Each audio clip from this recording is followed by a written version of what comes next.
The morning sun rose over New Sol colony, casting golden light across the prefabricated buildings and mining equipment. Captain Hyenwu stood on the observation tower, sipping his coffee and watching the colonists begin their daily routines. 3,000 humans called this planet home now, and every day they made it more like Earth. Children played in the streets. Farmers tended their crops in the biodomes. Everything was peaceful. Dr. Biora was already in her laboratory studying samples from the local ecosystem. She found the alien plants fascinating, with their purple leaves and crystalline structures. This planet was beautiful, and she felt grateful to be among the first humans to study it. Her research would help future colonies understand how to live alongside alien nature. Daeho reported to the mining facility early.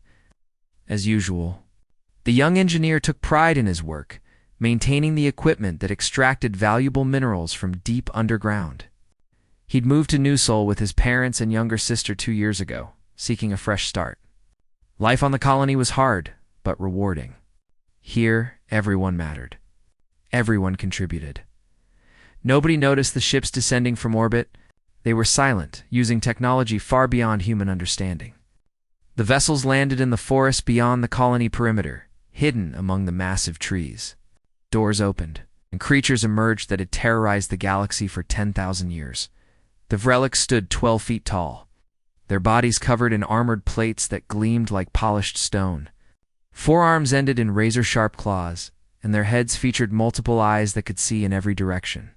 They moved with predatory grace, each step calculated and efficient.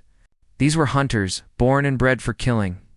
They had driven 17 species to complete extinction, and they took pride in this achievement. Darkscale led the hunting pack, his armor darker than his companions.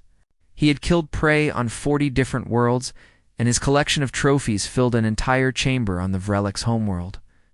When his sensors detected the human colony, he felt excitement surge through his body. A new species meant new sport, new challenges, new trophies to collect. He observed the humans from the forest, analyzing their behavior. They were soft-skinned, weak-looking creatures with no natural weapons. No claws, no armor, no enhanced senses. They used tools, which showed some intelligence, but that made them more interesting prey. Darkscale sent a message to other Vrelics packs, inviting them to witness this ceremonial hunt. Within hours, more ships arrived. 200 Vrelics warriors gathered in the forest, all eager to participate. The attack began at dawn the next day. The Vrelics moved through the colony like shadows, their weapons cutting through walls and people with equal ease. Screams filled the air as families tried to flee. The hunters pursued them with joy, savoring the fear they created. This was what they lived for, the thrill of the hunt, the pleasure of domination. Hyenwu heard the screams from his quarters. He grabbed his rifle and ran toward the sound, his military training taking over. What he saw made his blood freeze. Giant armored creatures were slaughtering colonists in the streets. He raised his weapon and fired, but the bullets bounced off their armor. One of the creatures turned toward him, its multiple eyes focusing with what looked like amusement.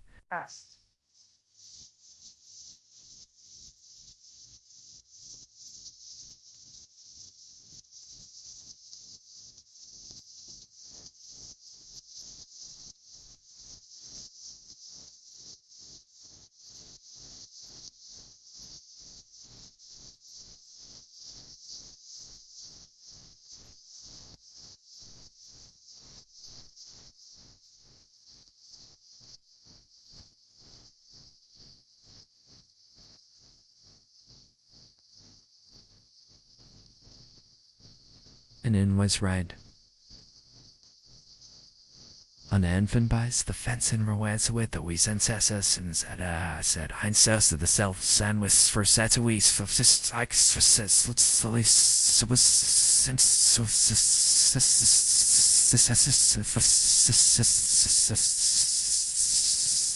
Hyenwu shouted into his cum unit. This is not a drill. We're under attack. Get underground now. Biora heard the order while trying to save her research. She abandoned everything and ran, helping elderly colonists move faster. The Vrelics were everywhere, moving through buildings like they weren't even there. She saw Mr. Kim cut down trying to protect his wife. She saw little Sujin crying over her father's body. 40 people died in the first hour. Daeho was already in the tunnels when the survivors began pouring in. His parents and sister were safe, thank God. He immediately began sealing the main entrances.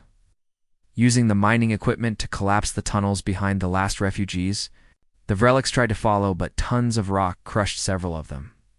Daeho felt grim satisfaction hearing their alien screams. Hyenwoo took command in the tunnels. Organizing the terrified colonists, they had 2,960 people left, 40 dead in 1 hour. He'd fought in the resource wars on Earth, seen plenty of combat, but never against enemies like this. These creatures were built for killing. We need weapons, he told his security team. Strip every piece of mining equipment. Plasma cutters, explosive charges, industrial lasers, everything becomes a weapon, and we need to understand what we're fighting. Biora examined one of the dead relics that had been crushed in the tunnel collapse. Even dead, it was terrifying. But she was a scientist, and scientists looked for weaknesses. She found vulnerable joints where the armor plates connected. She discovered their hearing was extremely sensitive. She noticed their pack coordination followed predictable patterns. They hunt like wolves, she told Hyenwoo. They coordinate, they communicate, but they follow specific behaviors. We can use that. The relics above ground were confused. Prey didn't do this. Prey ran until they were caught. Prey didn't collapse tunnels and kill hunters. Darkscale studied the sealed tunnel entrance with growing interest. Perhaps these humans were more entertaining than he'd thought. Hyenwoo organized teams for a counterattack. They couldn't hide forever. They had limited supplies, and the relics would eventually dig them out. Better to fight on their terms.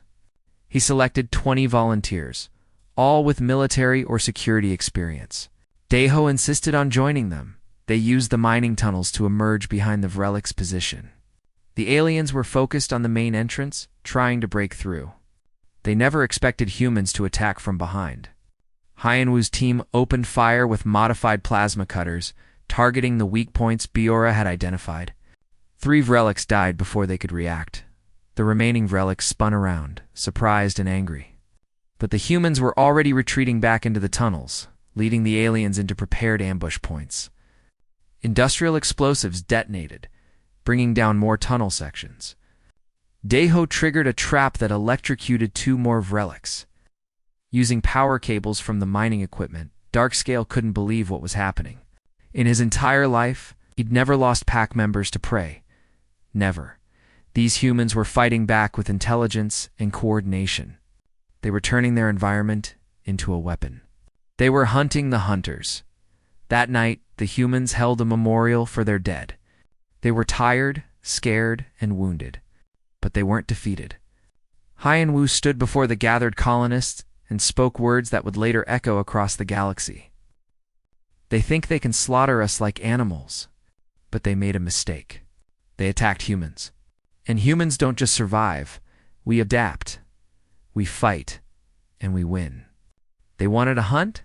We'll give them one they'll never forget. Commander Yunji, 3 weeks away aboard the Earth vessel Indomitable, received the distress signal. The message was brief but clear. Unknown hostile species attacking new Sol colony. Heavy casualties. Request immediate military response. They're hunting us. We're hunting them back. We ordered maximum speed toward New Sol.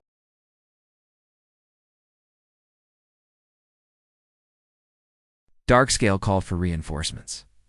The message he sent across the stars was unprecedented in Relic's history. He admitted that Prey had killed his pack members.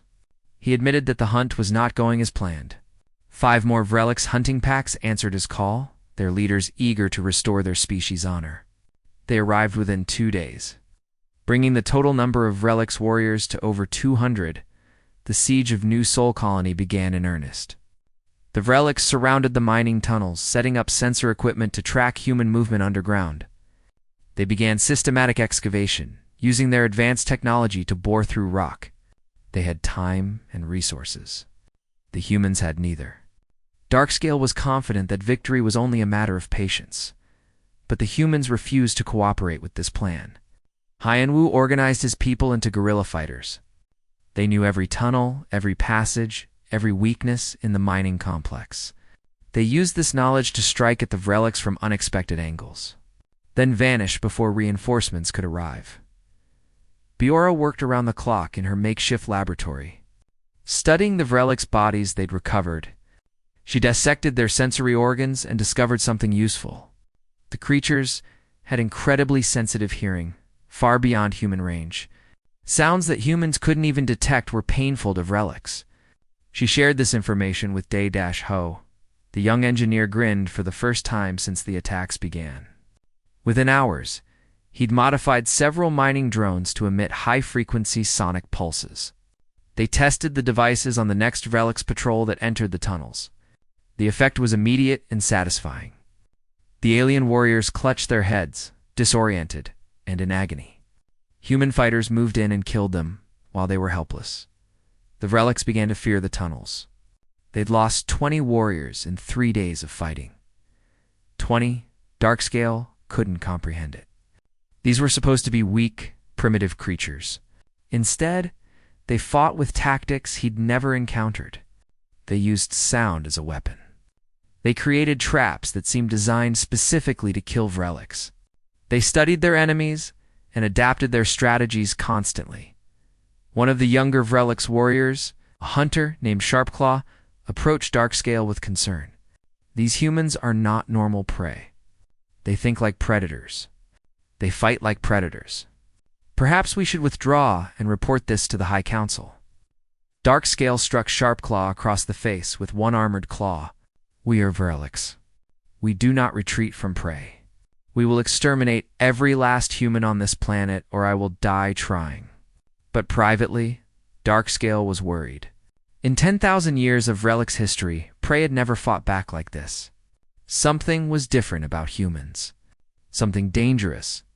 Inside the tunnels, the colonists were suffering. Food was running low. Medical supplies were nearly exhausted. 50 more people had died in the fighting, and twice that number were wounded. The children were growing thin and sick. Hyanwu knew they couldn't sustain this indefinitely. We need to change tactics, he told his council. We can't just defend anymore. We need to go on offense. Make them afraid to hunt us. Biora had been thinking the same thing. I've analyzed their pack behavior. They're predictable. They always send scouts ahead of their main force. They always retreat to the same defensive positions. They think they're the only predators, so they don't guard against ambush. We can use all of this, Day-Ho added his own observations. Their ships are lightly guarded. They didn't expect resistance, so they left minimal security. If we could reach their vessels, we could access their technology. Maybe even use it against them. Hyanwu made a decision that would change everything. We stop defending. Starting tomorrow, we hunt them. The humans emerged from the tunnels before dawn, moving in small teams through the forest. They'd painted their faces with mud, covered their scents with local plants, and armed themselves with every weapon they could create. Sonic emitters, plasma cutters, explosive charges, even sharpened mining tools. They found the first relics patrol at sunrise. The aliens were moving confidently through the forest, expecting no resistance above ground. The humans hit them from 3 directions simultaneously. Sonic emitters disabled their senses. Plasma cutters targeted the vulnerable joints in their armor. Explosives finished the job. 6 relics died in 30 seconds. The humans vanished back into the forest before reinforcements arrived. The attacks continued throughout the day.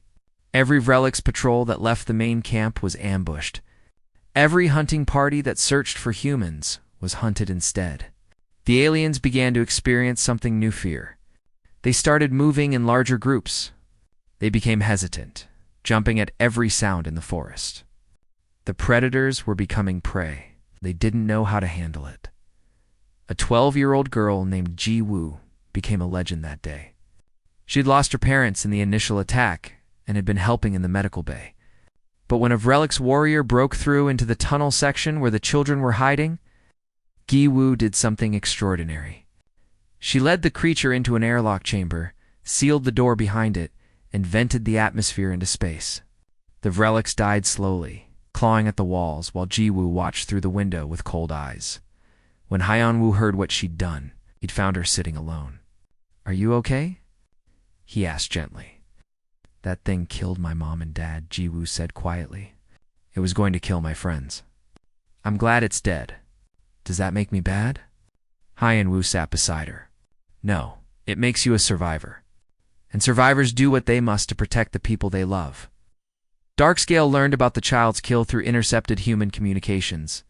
A juvenile had killed a Vrelix warrior, child. He realized then that they weren't fighting soldiers or trained fighters. They were fighting an entire species that refused to be prey. Young or old, male or female, every human was dangerous. He sent a priority message to the Vrelix homeworld, something he never thought he'd do. Request immediate evacuation authorization. Human species is extremely dangerous. Recommend abort all contact protocols. We have made a grave error. Response came 12 hours later. The Vrelix High Council was furious. They accused Darkscale of cowardice and incompetence. They refused evacuation authorization. Instead, they were sending a war fleet 50 hunting ships carrying over 2,000 warriors. They would show the galaxy that the Vrelix could not be defeated by prey.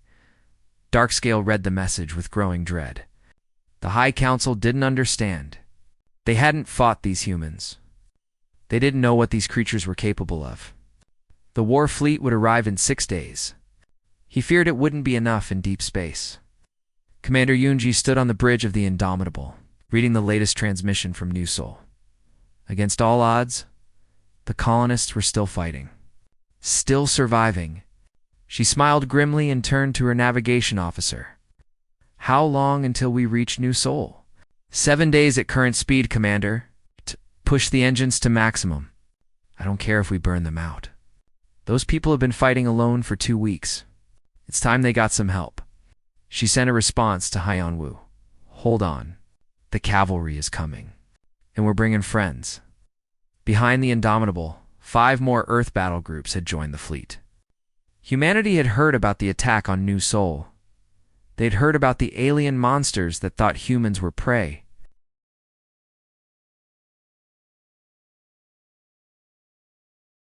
News of the Vrelix attack spread through galactic civilization like wildfire. The other species watched with morbid curiosity. Most had heard of humans, the newcomers who'd just achieved faster-than-light travel. Few knew much about them. Now everyone wanted to know if this new species would survive their first encounter with the galaxy's apex predators. The general consensus was negative. 17 species had faced the Vrelix before. 17 species no longer existed. The humans would be number 18. It was only a matter of time. Some of the older civilizations even placed bets on how long the New Seoul colony would last. Most predicted less than a week. The Indomitable dropped out of hyperspace on the 6th day after the initial attack. Commander Yoonji expected to find ruins and bodies. Instead, her sensors showed active combat across the entire colony. Human life signs were still present, and Vrelix casualties were mounting. She couldn't believe the data. "Get me a visual on the colony," she ordered. The main screen showed something that would later be studied in military academies across the galaxy. The colony had been transformed into a fortress. Vrelix bodies were stacked as makeshift barricades. Their weapons had been scavenged and repurposed. Human defenders moved with military precision, coordinating their attacks like seasoned warriors. This wasn't a desperate last stand. This was organized resistance. Yoon-gu opened a channel to the colony. "New Seoul, this is Commander Yoonji of the Earth Defense Fleet. We're here to evacuate survivors." Hyeonwoo's voice came back immediately, and he sounded almost amused. "Commander, we don't need evacuation. We need ammunition and reinforcements. These things picked a fight with humans. We're going to finish it." Behind Youngji, her tactical officer was staring at his screen in disbelief. "Commander, the colonists have killed 73 Vrelix warriors. 73. The Vrelix have never lost. That many to any prey species in recorded history?" Yoonji smiled.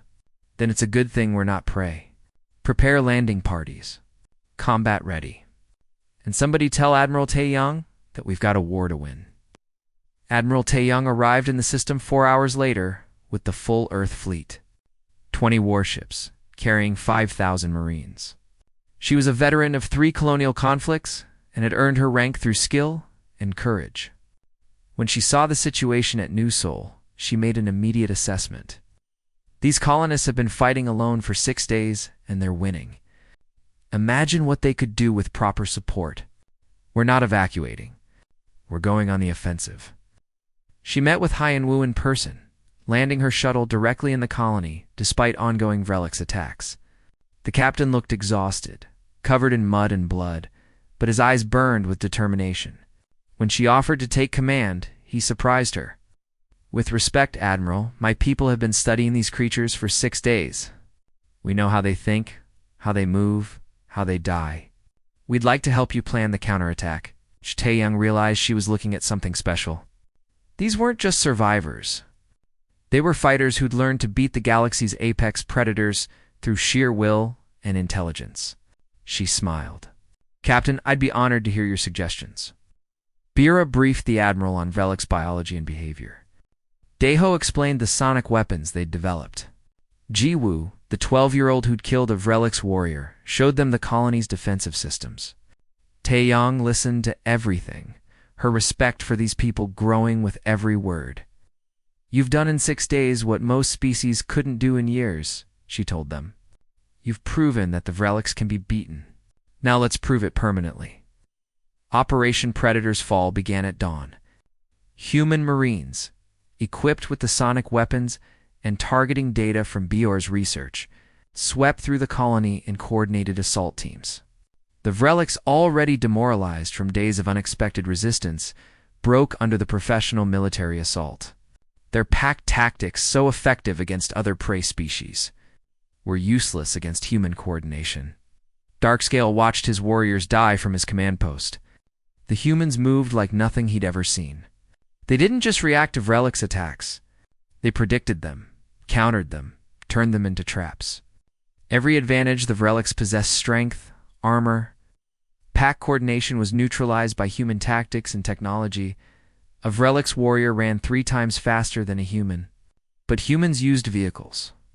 A Vrelix could see in multiple directions simultaneously. But humans used drones and satellites for battlefield awareness. A Vrelix had natural armor. But humans had weapons that targeted the weak points in that armor with computer-assisted precision. For the first time in his long life, Darkscale understood fear. Real, primal fear. He was being hunted by creatures more dangerous than anything he'd ever encountered. He sent an emergency transmission to the incoming war fleet. Abort mission. Repeat. Abort mission. Do not engage humans. This species is beyond our capability to eliminate. We are not the hunters here. We are the hunted.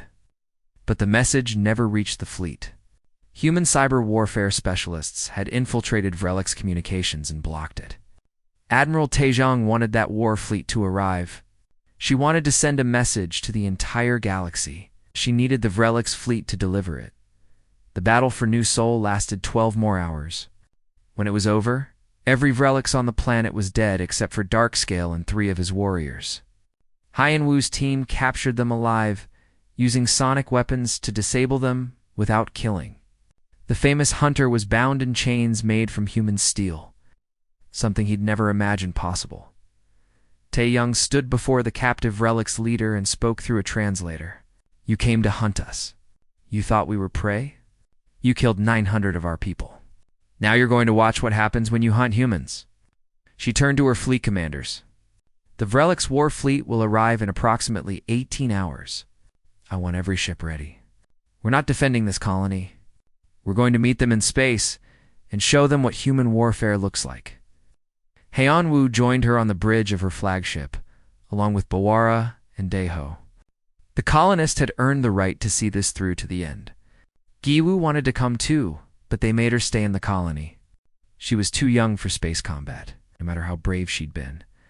The Vrelix war fleet dropped out of hyperspace exactly on schedule. 50 hunting ships, sleek and deadly, arranged in their traditional hunting formation. They expected to find a defeated colony and frighten prey. Instead, they found 20 human warships waiting for them in perfect battle formation. Admiral Chang opened a channel to the Vrelix fleet. "This is Admiral Taeyan of the Earth Defense Fleet. You attacked our colony. You killed our people. You declared war on humanity. We accept. Let me show you what happens when you hunt a species that evolved fighting everything on a death world for 200,000 years. The Vrelix fleet commander saw the human ships and laughed. 20 ships against 50? The humans were outnumbered and outgunned. This would be over quickly. He ordered his fleet to attack in the traditional Vrelix manner, individual ship combat.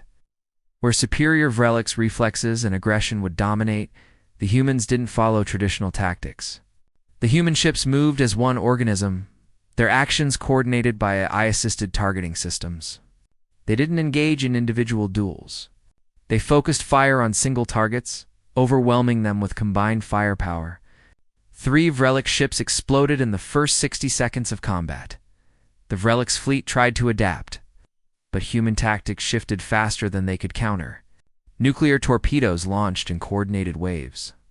Kinetic bombardment rained down from unexpected angles. Electromagnetic pulse weapons disabled Vrelix targeting systems. The humans fought with a level of coordination and efficiency that the Vrelix had never encountered. Captain Sang-woo, piloting his fighter through the chaos, executed maneuvers that no Vrelix could predict. He flew patterns that seemed random, but were actually precisely calculated. He led Vrelix fighters into kill zones where human destroyers waited. He was everywhere at once, and the Vrelix couldn't track him. Lieutenant Hanel, working tactical on Taeyang's flagship, was turning Vrelix strengths into weaknesses. Their ships were fast. She calculated their vectors and had human ships waiting where they'd be, not where they were. Their weapons were powerful. She positioned human vessels so Vrelix ships would hit each other in crossfire. The battle lasted 6 hours. 43 Vrelix ships were destroyed. The remaining 7 tried to flee, but Taeyang had expected this. Human ships were already in position along every escape route. She gave the order without hesitation. Psst. No survivors. Chase them down. End this. The human fleet pursued the fleeing Vrelix across 3 star systems. They destroyed them one by one, methodically and mercilessly. The last Vrelix ship died 12 hours later, its distress calls unanswered. The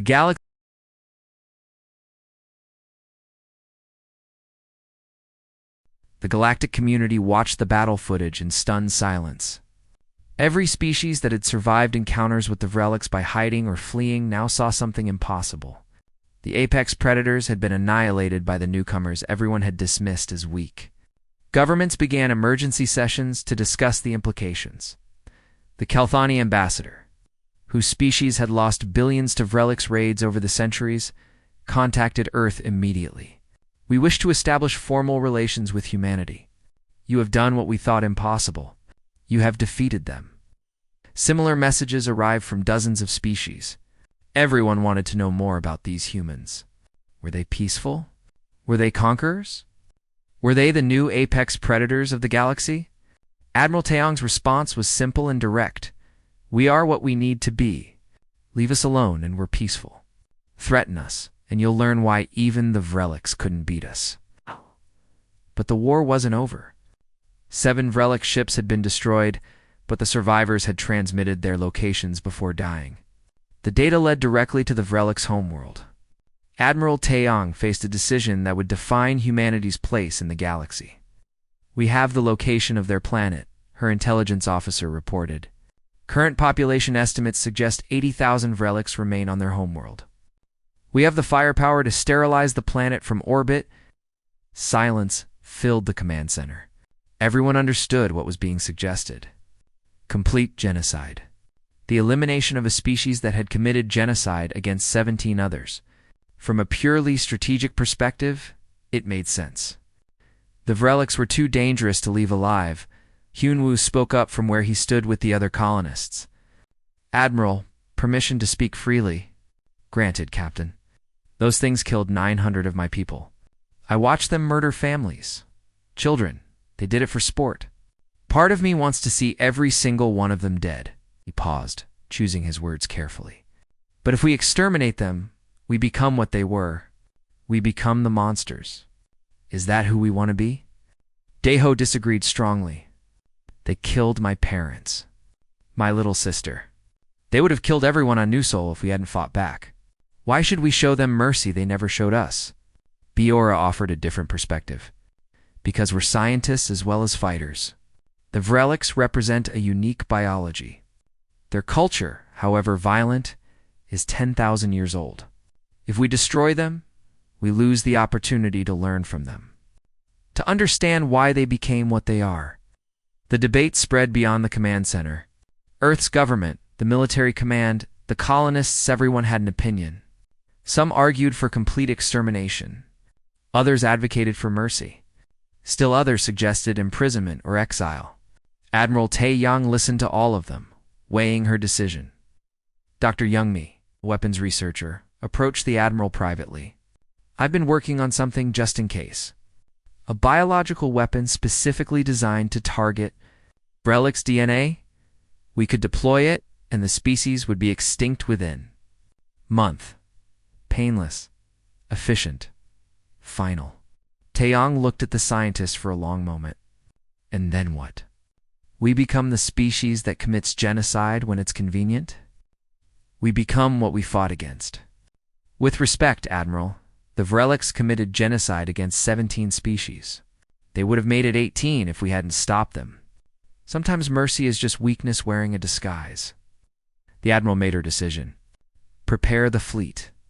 We're going to the Vrelics' homeworld, but we're not going to destroy it. We're going to give them a choice. Surrender or die.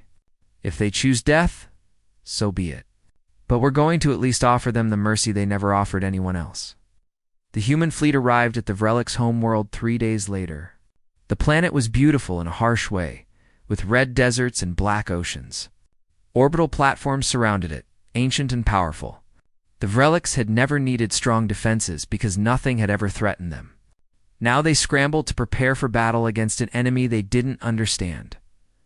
Darkscale, still captive aboard Taeyang's flagship, was forced to watch as humans approached his homeworld.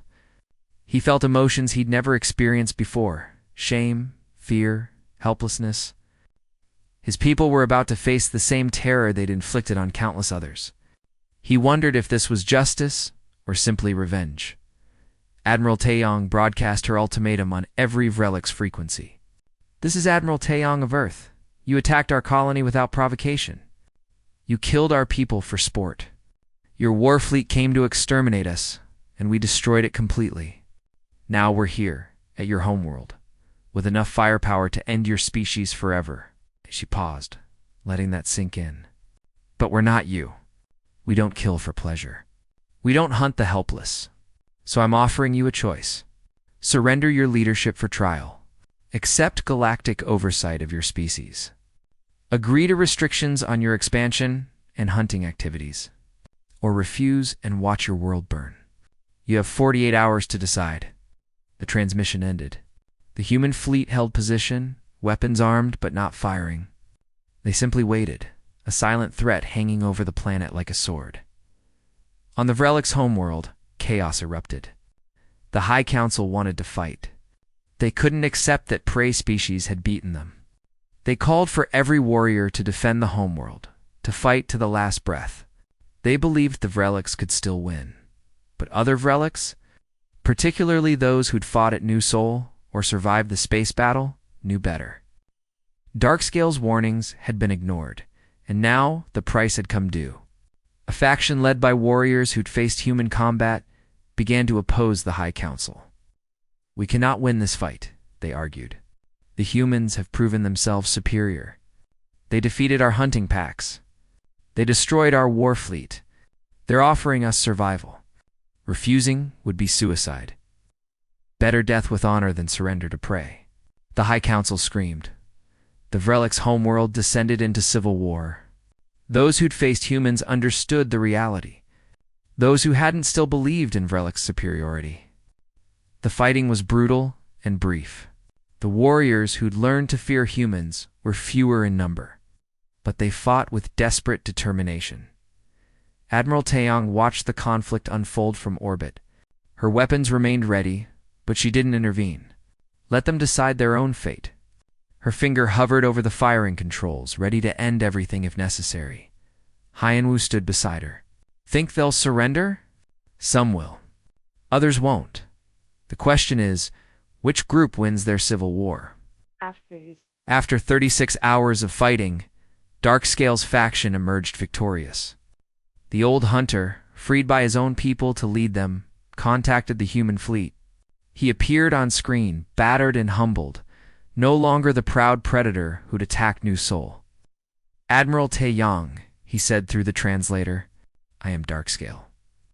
I led the attack on your colony. I watched your people fight with courage I didn't know prey could possess. I learned too late that you are not prey.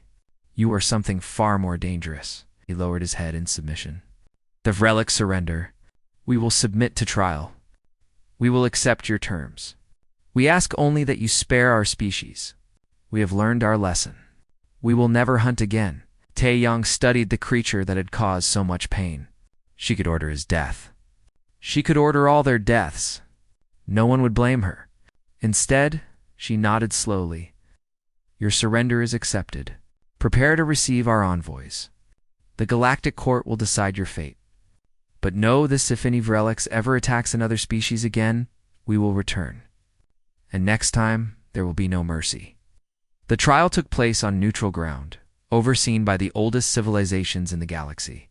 The evidence against the Vrelics was overwhelming. 17 extinct species, countless billions dead, 10,000 years of unchecked violence. The verdict was unanimous, guilty on all counts. The sentence was unprecedented. The Vrelics would be designated an endangered species. Their population would be monitored. Their breeding would be restricted. They would be confined to their homeworld under permanent supervision, and humans would be their guardians. Darkscale accepted the sentence without complaint. We were apex predators who forgot that even predators can become prey. We learned this from humans. Perhaps with time, they can teach us how to be more than killers. Now the galaxy had a new understanding of humanity. They weren't conquerors seeking empire. They weren't peaceful pushovers willing to be victims. They were survivors from a death world who could be the most dangerous thing in the universe, or the most merciful.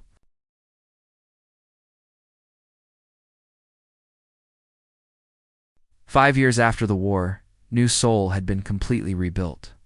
The colony now housed 10,000 humans, with more arriving every month. Where blood had once stained the streets, children now played safely.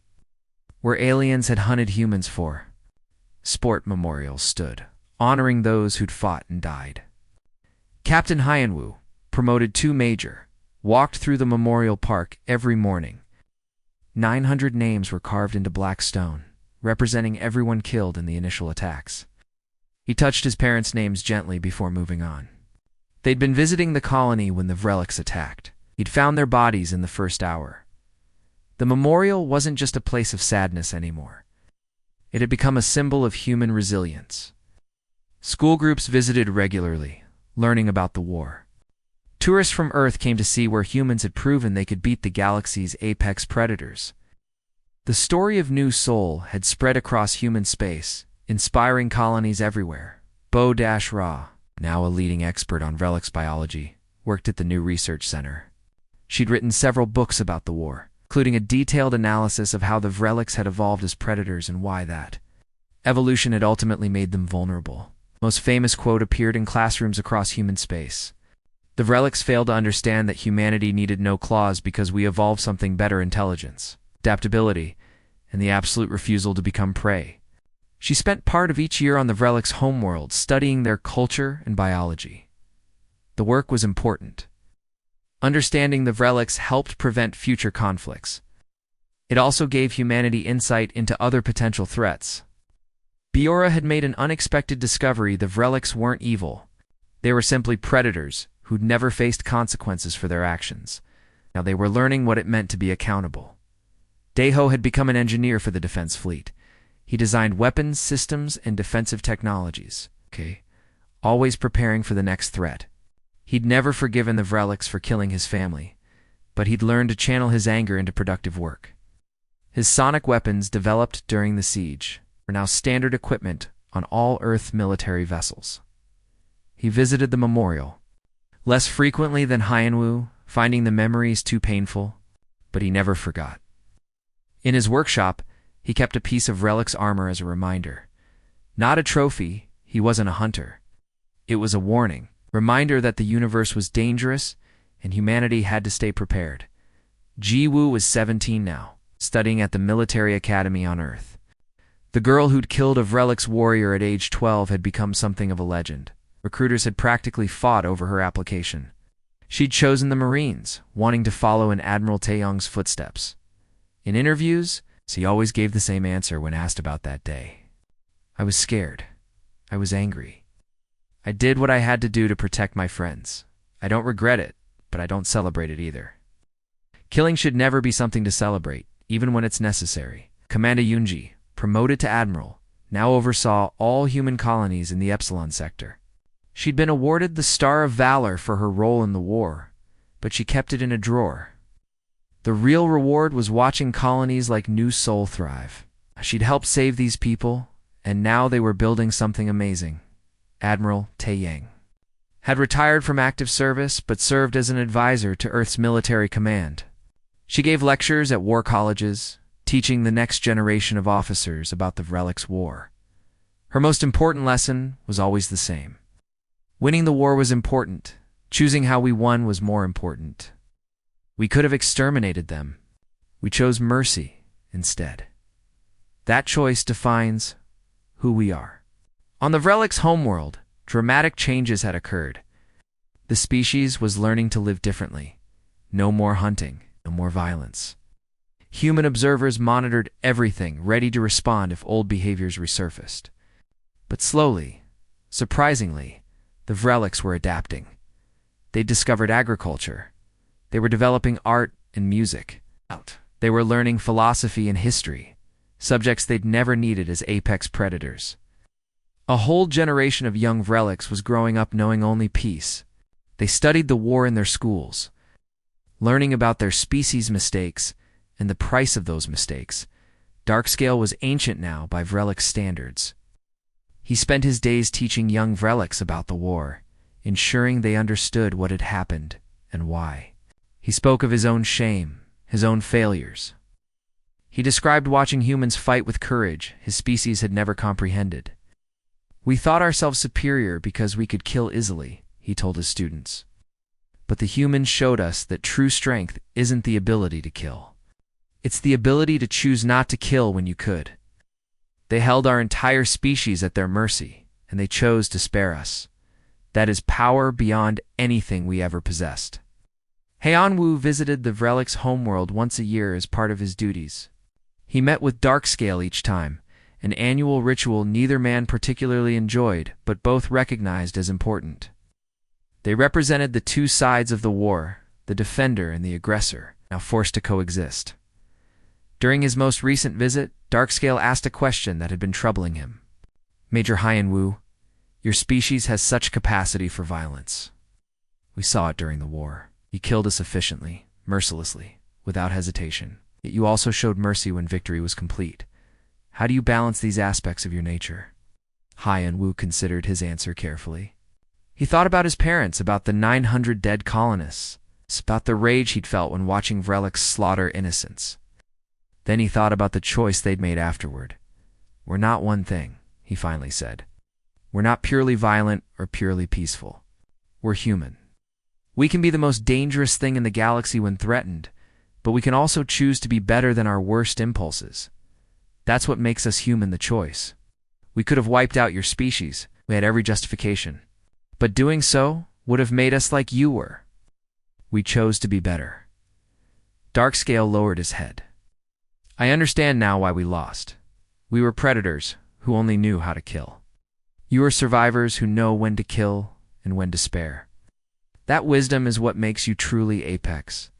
On Earth, the Vrelix War had become a defining moment in human history. It proved that humanity could compete with the older, more established species. It showed that humans were dangerous when threatened, but not cruel when victorious. It established humanity's reputation across the galaxy. Diplomatic relations with other species improved dramatically.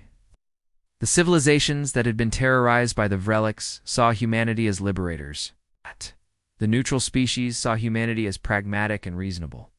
Even the more aggressive species reconsidered their approach to human space after seeing what happened to the Vrelics. Bira published her final book on the war, titled The Great Humbling. It became required reading in schools across human space and was translated into 40 galactic languages. Her conclusion resonated across the galaxy. The Vrelics War taught two important lessons. First, humanity will not be prey. Our evolution on Earth, a planet that tried to kill us in countless ways, created a species uniquely suited to survive anything. We are adaptable, intelligent, and absolutely ruthless when necessary. Second, and more importantly, humanity chooses mercy when possible. We could have become the new apex predators, feared and hated across the galaxy. Instead, we became something better, a species powerful enough to destroy enemies, but wise enough to spare them when appropriate. The Memorial Park on New Sol held an annual ceremony on the anniversary of the war's end. Survivors gathered to remember the dead and celebrate survival. This year, Hyenwu stood before the assembled crowd to give the memorial address. "We stand here 5 years after the darkest days in our colony's history," he began. 900 of our people were murdered by creatures that saw us as nothing more than prey. They thought we were weak. They thought we would be easy to kill. They were wrong. He paused, looking at the faces in the crowd. He saw survivors who'd fought in the tunnels. He saw children who'd been born since the war. He saw visitors from Earth who'd come to pay respects. We proved that humanity doesn't surrender. We adapt, we fight, we win. But we also proved something more important. When we had the chance to exterminate our enemies, to commit genocide against the species that tried to commit genocide against us, we chose mercy instead. Not because we're weak, not because we're afraid, because being strong enough to destroy someone, and being wise enough not to, that's what separates us from monsters. The crowd was silent, listening intently. Hyenwu's voice grew stronger. The Vrelics learned what it means to face humanity. The galaxy learned what we're capable of, and we learned something about ourselves. We're not the galaxy's apex predators. We're something better. We're human. And that means we choose to be better than circumstances demand. We choose to be better than our enemies. We choose to be better than our own anger. He gestured to the memorial behind him. These 900 people died because monsters didn't understand what humans are. They died so we could teach the galaxy a lesson about humanity. Let's make sure their deaths weren't in vain.